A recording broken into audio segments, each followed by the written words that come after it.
Bonsoir à tous, c'est un plaisir pour moi de vous retrouver pour cette émission politique. Ce soir, nous avons sur le plateau le président de la Fédération Les Républicains de Guadeloupe. Je veux parler de Dune Ferru. Il est le président de cette fédération depuis fin novembre de cette année, donc depuis le 28 novembre. Et M. Ferru veut s'adresser, on va dire, aux Guadeloupéens pour leur dire d'abord qui il est, mais surtout quelles sont ses ambitions concernant ce parti. Une question d'actualité, une question qu'il a souhaité, je dirais, aborder, c'est celle qui concerne la Basse-Terre et qui concerne Marilus Panchard et puis M. Attala. Alors c'est vrai qu'il y a une polémique autour des propos de Marilus Panchard. Dune Ferru, bonsoir, merci d'être avec nous. Alors sur cette actualité et surtout qui circule sur les réseaux sociaux, quel est votre avis? Bonsoir Madame Boissé. Permettez-moi d'abord de saluer l'ensemble des téléspectateurs de Canal 10 et je suis ravi d'être parmi vous, d'être chez vous. Alors j'ai souhaité dire deux mots au sujet de l'actualité concernant Madame Marilus Panchard, l'ancienne maire de Basse-Terre, ancienne ministre, parce que je reçois énormément d'appels à ce sujet. Des appels de qui? De personnalités de notre famille politique et qui me demandent une réaction sur le sujet, qui aimerait savoir quelle était ma position par rapport à cela. Est-ce que je pouvais accepter que Madame Panchard soit traitée ou qualifiée de raciste ou qu'on puisse laisser penser qu'elle puisse l'être?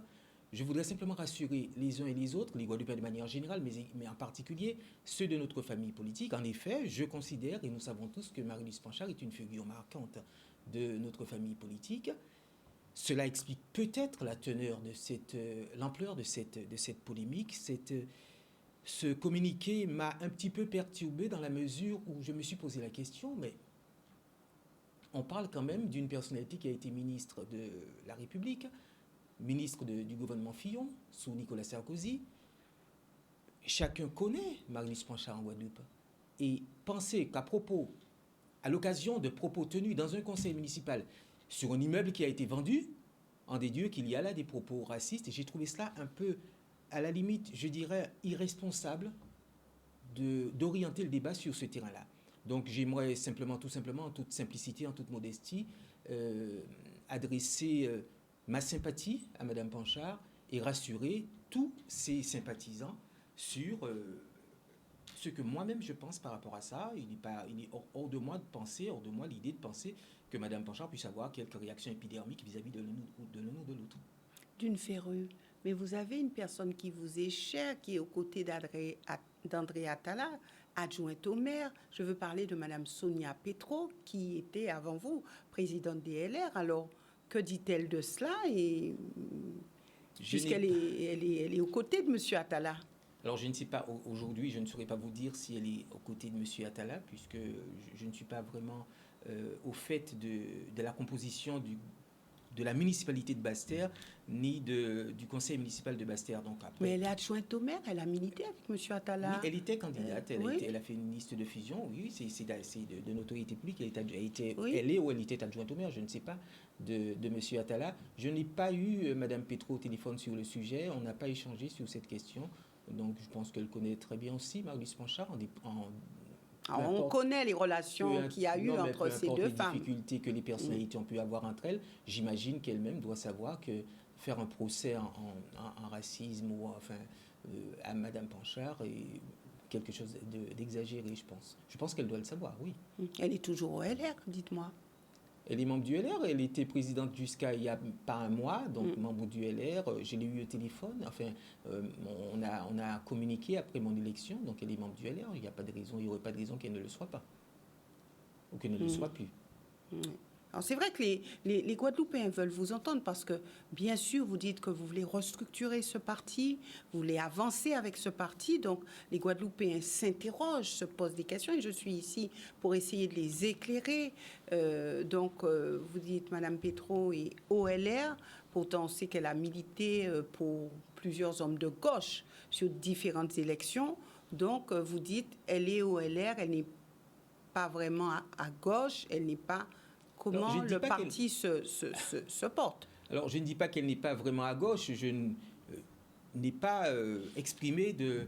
je n'ai rien exprimé là-dessus. Elle est présidente de la Fédération LR. On ne peut pas imaginer que Mme Pétrou soit une femme de gauche. En tout cas, pas moi. Je ne peux pas l'imaginer. Donc, elle a permis à des hommes de gauche d'être élus, quand même. Elle a permis... On connaît l'histoire de Basse-Terre. On sait qu'il y a eu cette brouille et ce conflit qu'il m'appartient aujourd'hui à moi d'essayer de réparer, puisque beaucoup de nos sympathisants, de nos adhérents, des militants ont quitté. Bon, Dieu merci, beaucoup commencent à me recontacter, beaucoup m'appellent, encore ce week-end, notamment à la faveur de cette polémique que nous évoquions à l'instant, et suite à mes différentes interventions, je reçois des appels, et il y en a beaucoup qui veulent revenir, parce que les sujets les intéressent. Vous savez, moi, je n'ai pas fait une campagne pour prendre la présidence de la fédération, je n'ai pas pris à la légère, cette présidence, et je n'ai pas fait une campagne pour occuper un poste, pour prendre un poste, pour occuper un poste, pour avoir une tribune, pour qu'on puisse me voir, pour devenir une vedette de la télé. J'ai fait cette campagne, j'ai pris cette responsabilité.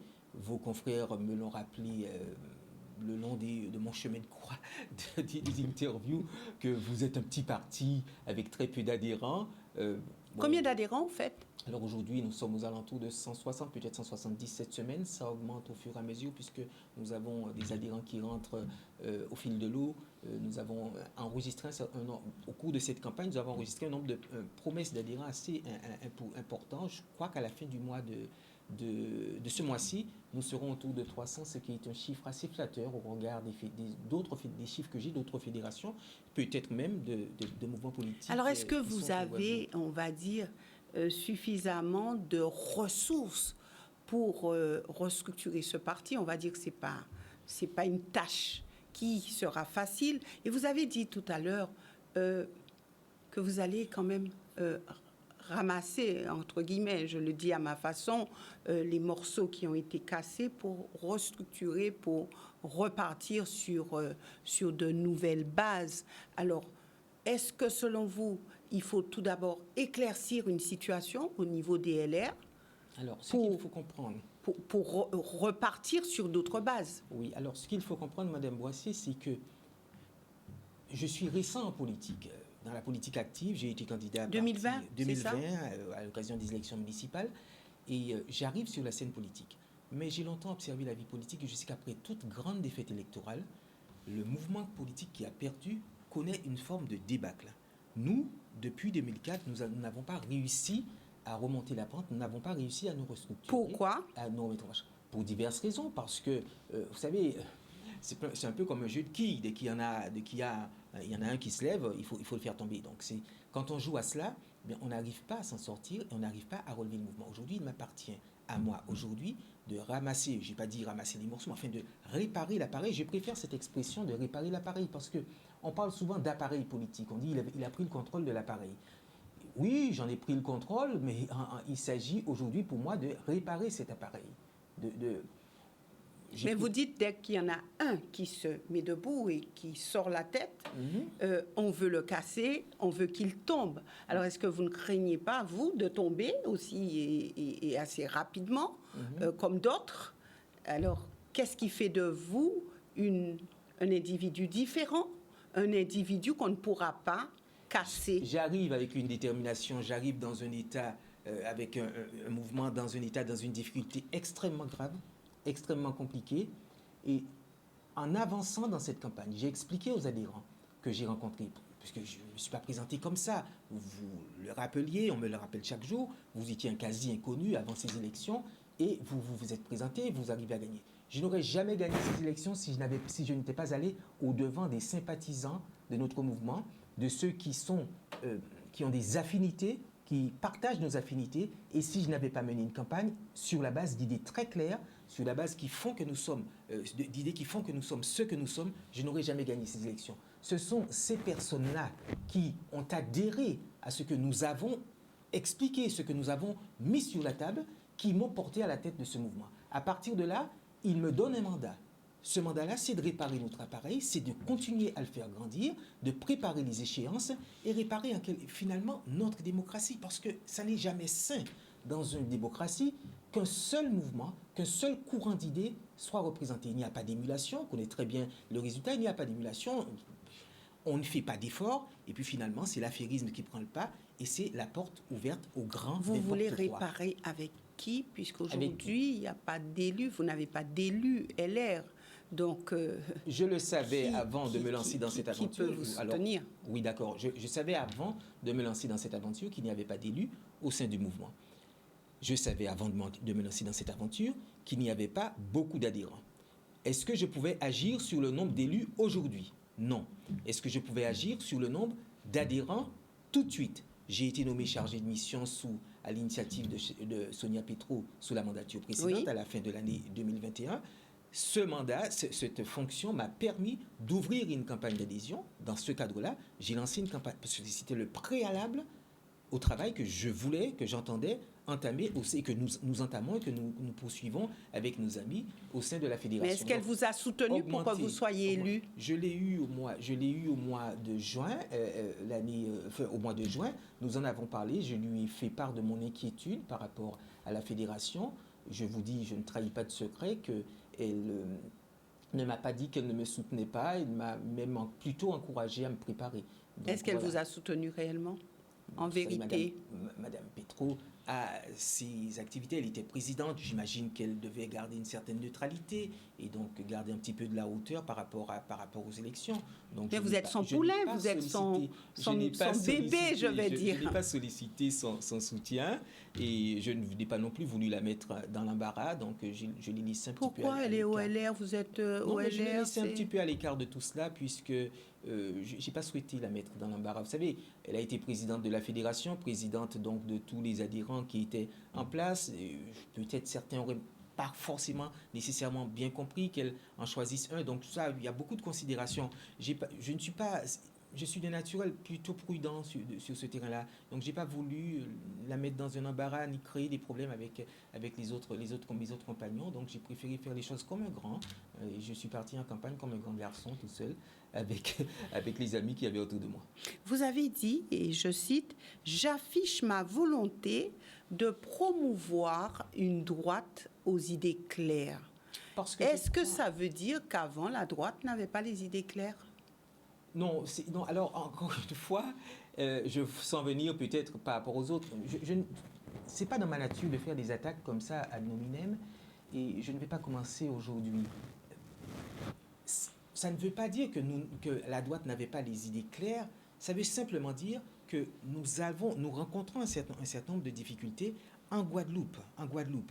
J'entendais les gens parler du LR, des gens dire, même des sympathisants de droite, parler du LR et dire que, m'expliquer que, non mais je ne comprends pas ce que vous faites à l'Assemblée nationale, quelles sont vos idées, Il faut expliquer, avoir les idées claires et les exprimer clairement à nos militants, à nos sympathisants. Et je vous dis, Madame Boissy, lorsque je parle maintenant aux Guadeloupéens, sympathisants de droite ou pas, quand je parle aux paysans, quand je parle aux agriculteurs, quand je parle aux indépendants, quand je leur parle de ce qui constitue le cœur de leur conviction, de leur métier, de leur corps, ils me comprennent et ils comprennent ce que c'est que la droite. On avait oublié ce que c'était la droite. Mais oui, depuis Mme Michaud-Chevry, pourquoi est-ce que la droite n'arrive plus, comme on dit, à décoller? Alors, la droite, il y a eu Objectif Guadeloupe, vous savez, après il y a eu Madame Chevry avec les LR, il y a eu, mais depuis, UMP, oui. UMP aussi, depuis, on ne comprend pas ce qui se passe à droite. Et peut-être pas ailleurs non plus, mais en tout cas, pas à droite. Oui, alors la difficulté, c'est... La politique, c'est une question... Encore une fois, je reviens sur l'échec, sur la défaite de 2004. Depuis la défaite de 2004, nous n'avons pas réussi à nous restructurer, à nous réinventer. Vous savez, je vais prendre un exemple, c'est pas un exemple guadeloupéen, c'est pas en Guadeloupe, c'est même pas en France, en Grande-Bretagne. Pendant des années, le Parti travailliste est resté dans l'opposition. Madame Thatcher est restée pendant des décennies au pouvoir. Elle a été remplacée par John Major, et puis tout d'un coup, un monsieur appelé Tony Blair est apparu, et les travaillistes, on a appelé ça le New Labour, parce qu'il avait réinventé son mouvement politique. Vous êtes le Tony Blair guadeloupéen? Bon, si vous m'accordez... C'est une question. Il n'est pas de ma famille politique, il n'est pas de mon orientation, mais je m'inspire un petit peu d'un certain nombre de personnalités et je m'inspire aussi de l'histoire, de ce que j'ai vu, de ce que j'ai vu faire, non seulement chez nous, mais ailleurs. C'est vrai que Mme Lucette Michel-Chevry est un exemple en termes de... Elle a imposé quelque chose et elle en a imposé aussi par sa personnalité. La politique, c'est une question d'incarnation. C'est avant d'être une question d'incarnation, une question d'idée. Et donc, en ce sens, vous parlez de Tony Blair, c'est moi qui... Enfin, est-ce que... Je n'ai pas poussé jusque-là la comparaison, mais je dis que c'est un homme qui avait travaillé sur les idées, sur la matrice de son mouvement, et puis on a connu ce qu'on a connu. Voilà, donc je suis dans cet état d'esprit-là. Nous travaillons d'abord sur les idées, nous affichons nos convictions, et je suis en mesure de vous dire aujourd'hui, ce soir, que le LR, notre mouvement politique, est mieux compris par les Guadeloupéens, par ceux que je rencontre. J'ai entamé un tour de la Guadeloupe depuis... Déjà maintenant, depuis novembre? J'ai entamé un tour de la Guadeloupe avant la campagne d'adhésion. Il fallait que je rencontre les Guadeloupéens. Du nord de la Grande Terre, Hans Bertrand, pour lui, j'ai rencontré du monde. J'ai rencontré du monde à Capesterre, dans nos anciens bastions. J'ai rencontré du monde à Bémaro, à Sainte-Rose, à Petitbourg. Donc vous dites que le parti est mieux compris aujourd'hui, mais ça veut quand même dire qu'il y a quelques temps, quelques années, le parti n'était pas compris. Est-ce parce que le discours n'était pas clair? Je vais vous donner un exemple. Parce qu'il n'y avait pas de discours du tout? Comment avez-vous analysé cela? Je vais vous donner un exemple. Alors, je disais que c'est une question d'incarnation, c'est une question de visibilité, c'est une question... J'ai eu l'occasion de m'en expliquer avec Sonia Petro à l'époque. Nous devions être plus visibles. Nous devions aller au-devant de la population. Vous le lui avez dit? Je lui ai dit à l'époque. Nous en avions parlé. Je n'ai pas toujours été compris sur ce sujet-là. Moi, je n'ai aucune difficulté avec cela. Il faut, et je n'ai pas été le seul, je n'ai pas été le seul. Il faut, à un moment donné, que l'on nous entende, que l'on nous voit et que l'on sache ce que nous pensons. Aujourd'hui, par exemple, il y a un sujet il y a une motion de rejet à l'Assemblée nationale. Je vais manger ma soupe comme d'habitude dans un restaurant où j'ai mes habitudes et je croise des amis à Sainte-Anne. Et un ami qui me dit, mais qu'est-ce qu'on fait là encore? Mais qu'est-ce qu'on fait encore là? Ils ont été en réunion éveillée. Ils ont voté en bitin et puis ils ont... Je lui dis, mais non, mais est-ce que tu as compris ce qui s'est passé? Est-ce qu'on comprend ce qui est passé? Mais il dit, mais oui. Alors, c'est là, il faut expliquer, il faut prendre le temps d'expliquer. On le fait quand on rencontre du monde, mais il faut le faire aussi dans les médias, de temps en temps, une petite tribune, une petite invitation, on aurait l'invitation, et les invitations, ici ou là, nous devons être entendus, puisque nous avons des choses à dire.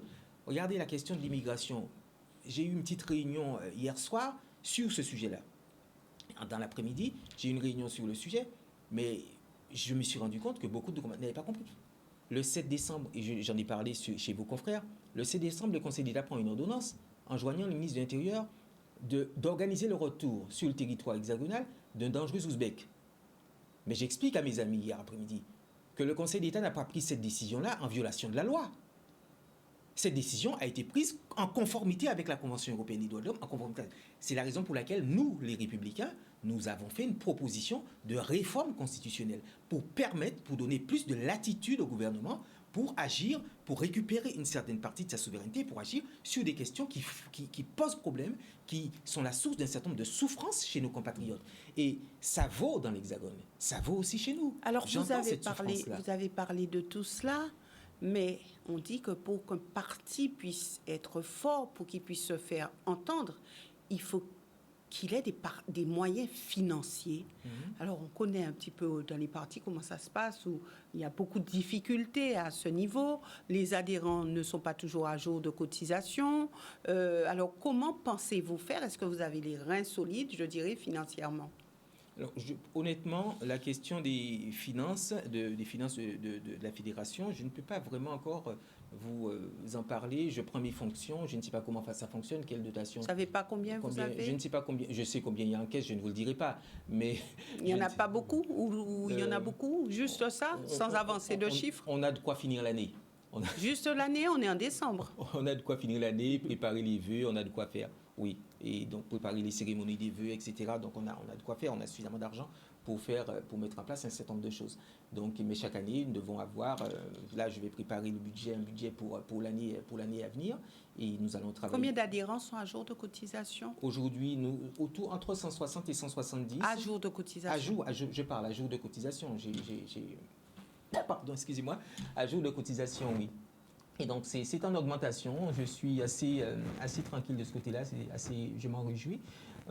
Ça augmente de jour en jour. La campagne prend bien. Et surtout, ce qui m'importe le plus, c'est que nos idées passent, nos idées impriment. Lorsque j'ai plus de bonheur à recevoir des messages, des retours. Hier, j'ai reçu un appel de quelqu'un après une émission. J'ai reçu un appel, un numéro que je ne connaissais pas, de quelqu'un qui m'explique appartenir à une certaine obédience et qui me dit « je vais reprendre ma carte ». Donc, c'est pas un cas, et ça n'est pas un cas, pardon, ça n'est pas un cas isolé. Donc, ça n'est pas un cas isolé. Donc, je reçois beaucoup d'appels et donc, j'ai bon espoir. Je suis quelqu'un plutôt optimiste en ce moment. Vous dites « je veux repartir » et j'ai noté lors de différentes lectures que vous voulez reconquérir conquérir les jeunes. Vous voulez que votre parti soit jeune, soit dynamique. Mais qu'est-ce qui peut emmener des jeunes à venir chez les LR, sachant que les jeunes ne veulent plus s'investir ou pas s'investir en politique, sachant que pour beaucoup, la droite est morte, n'existe plus. Alors, comment faire pour justement conquérir le cœur des Guadeloupéens et des jeunes en particulier? Quel est ce discours que vous pouvez avoir qui pourrait un jour convaincre? Il ne s'agit pas tant d'un discours que je vais vous dire, c'est quelque chose d'assez empirique. En rentrant en campagne, je ne me suis pas dit, en démarrant, ma stratégie, ça va être les jeunes. Je vais cibler les jeunes. Je ne me suis pas dit cela. J'ai rencontré des gens, je suis allé là où il y avait des difficultés, j'ai rencontré des lycéens, j'ai rencontré des parents d'élèves. Il se trouve que, à l'occasion de ces rencontres-là, mon discours a trouvé un écho chez certains jeunes. Et là, je me suis dit, il faut que nous travaillions sur les jeunes. Il faut que nous travaillions avec les jeunes, que nous travaillions de ce côté-là. Donc aujourd'hui, ce soir encore, je viens de recevoir un message, un messenger, quelqu'un qui a eu mon contact par messenger, qui me dit, j'aimerais créer une section LR des jeunes en Guadeloupe.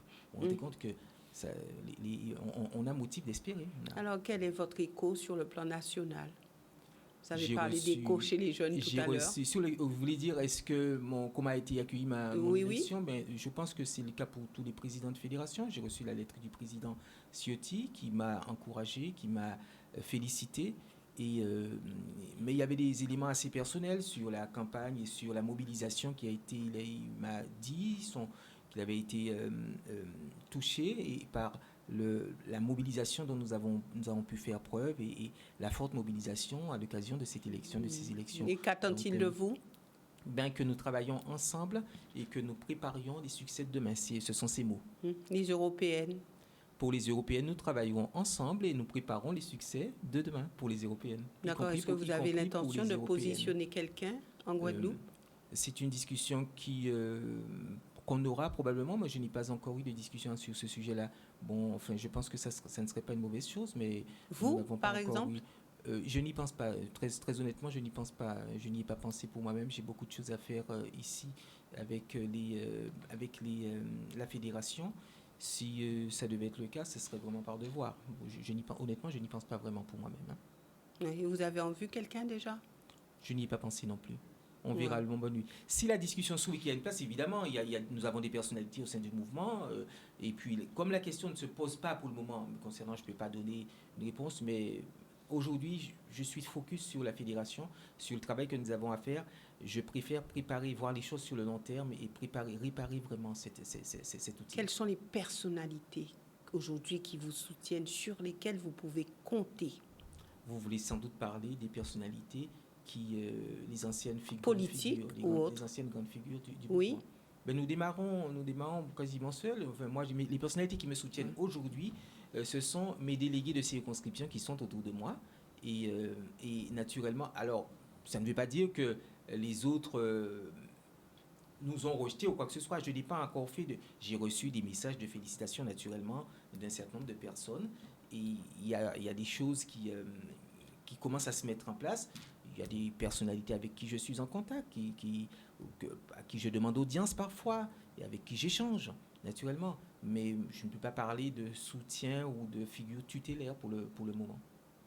Là, vous êtes en train de construire. Nous construisons. Pas reconstruire, mais construire. Construire. Je veux vraiment insister profiter de votre antenne pour insister là-dessus. Je lance un appel, nous sommes le 18 décembre, aux jeunes en particulier, pour leur dire, comme ceux qui nous ont déjà rejoints, que nous comptons énormément sur eux et nous comptons sur leur capacité à analyser, à considérer les choses, à penser. Vous savez, notre pays, quand vous regardez les catégories sociales, le chômage de masse des jeunes, voyez, les indépendants, c'est un sujet qui est au cœur de nos préoccupations. Nous avons besoin que les jeunes viennent nous apporter leur énergie, qu'ils viennent nous apporter. Mais ils ne peuvent venir que sur un vrai projet, que sur, des idées, comme vous l'avez dit, des idées claires. Oui. Ils ne peuvent venir que comme ça. Est-ce que vous avez déjà affiché ces idées claires?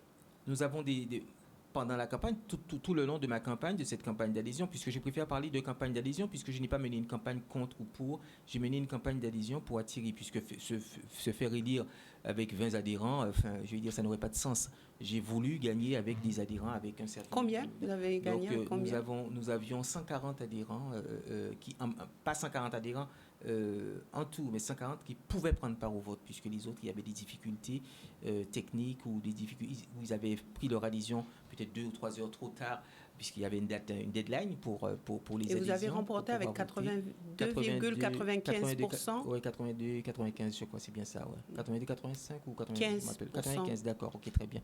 Donc oui, c'est intéressant, c'est flatteur, ça veut dire que le message... Vous avez fait l'unanimité. Oui, voilà, que le message est passé, que j'ai été compris, et surtout que travailler sur des idées, proposer, incarner et travailler, réfléchir pour incarner, puis proposer. C'est comme ça que ça fonctionne. Ça a toujours fonctionné comme ça. Et on sait que les gens sont plus enclins à se présenter à des élections quand tout est simple, quand tout est facile, quand les choses ont déjà pris. Là, vous êtes arrivé, peut-être que vous étiez l'homme providentiel pour les adhérents DLR, le si peu d'adhérents DLR, peut-être que vous étiez cet homme providentiel. Qui avait à ce moment-là, le si peu, comme vous dites, le si peu qui avait à ce moment-là, puisque, encore une fois, nous sommes en croissance et j'ai bon espoir. Je crois que ça va se poursuivre, le mouvement va se poursuivre dans ce sens-là. Je sais que pour certains adhérents historiques, puisqu'il y en a qui ont été, 2 ou 3 qui ont été avec moi, certains militants historiques du mouvement, effectivement, ils ont été, quand j'ai expliqué quelle était ma démarche, puisqu'en définitive, la décision, je l'ai prise assez tard. J'ai décidé d'être candidat à la présidence de la fédération sérieusement, clairement, à la mi-septembre. Et quand j'ai expliqué ça aux quelques amis, 2-3 amis que j'avais autour de moi, j'ai expliqué pourquoi j'allais y aller, pourquoi j'allais être candidat. Et le message est passé très rapidement. J'ai dit, nous devons travailler, nous devons réfléchir. Je veux un mouvement qui réfléchissent premièrement. Est-ce que pour vous, honnêtement, à ce moment-là, ça représentait une vraie opportunité? L'opportunité d'avoir un parti moribond et de vous dire « je vais le ressusciter, je vais le mettre debout ». Est-ce que pour vous, quand vous avez bien réfléchi, vous vous êtes dit c'est l'occasion d'exister sur l'échiquier politique? Alors, je n'ai pas raisonné comme cela. Peut-être aurais-je eu plus de difficultés. Sans doute aurais-je eu plus de difficultés si le mouvement se portait bien. Parce que déjà, si le mouvement se portait très bien... il y aurait eu beaucoup de candidats. Beaucoup de candidats et puis un illustre inconnu qui sort. Voilà. Ça, bon, à moins... Je ne sais pas que je mette en doute mon talent, hein, mais je ne pense pas que ça aurait été aussi simple. Je l'ai fait vraiment avec le sentiment du devoir, pas parce que je crois vraiment à ce que je fais. Je crois aux valeurs qui sont les nôtres. Je l'ai fait avec le sentiment, parce que tout le monde me dit, mais qu'est-ce que tu es allé chercher là-dedans? Oui. Tout le monde me le dit. Mais au bout du compte, je donne rendez-vous. Je veux prendre ce risque. J'ai voulu prendre ce risque politique d'y aller et de me dire, on va relever ce mouvement parce que les idées sont là, nos idées sont populaires. Est-ce que les gens sont attachés aux idées? Aux idées? Aujourd'hui, quand on regarde... Je vais vous dire. Les idées, quand vous échangez, quand vous parlez, quand je parle avec mes compatriotes, quand ils m'expriment certaines choses, ils expriment des idées. Ils expriment des choses. Je dois en trouver la traduction politique. C'est ça que j'appelle les idées claires. Je dois en trouver la traduction politique et donner un débouché politique aux idées qui me sont t'exprimer. C'est comme ça qu'on fonctionne et c'est comme ça que j'ai envie de faire travailler la fédération, c'est comme ça que j'ai envie de faire travailler mes compagnons et je crois que c'est une bonne méthode. Au mois de janvier, nous aurons une réunion avec tous les adhérents. J'expliquerai un petit peu comment nous allons travailler, comment nous allons faire tout ça, mettre en musique tout cela et j'ai bon espoir. Vous savez, j'ai des exemples en tête et pas forcément de droite, tous de droite.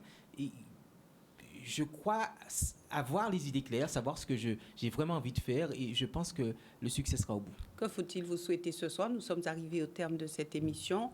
Bonne chance, bon courage. Qu'est-ce qu'il faut dire exactement? Les deux à la fois. Je crois qu'il faut les deux. Je crois que bon courage, ça m'irait très bien, oui. Merci. Et non, c'est ce que vous auriez souhaité qu'on puisse ça m'irait très bien, bon courage, ça m'irait, oui. Ouais. En tout cas, merci, Monsieur Ferru, d'être venu sur ce plateau. C'est la première fois, mais ça ne sera pas la dernière fois. Et puis, en tant que président, oui.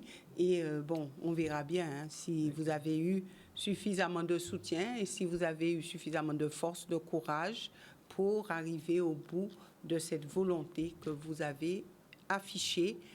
Excellente soirée à vous, téléspectateurs. Nous nous retrouvons pour une autre émission politique. Ça ne sera pas demain. Mercredi, nous aurons l'émission Que les choses soient dites. Et puis, nous poursuivrons notre semaine. Excellente soirée à tous.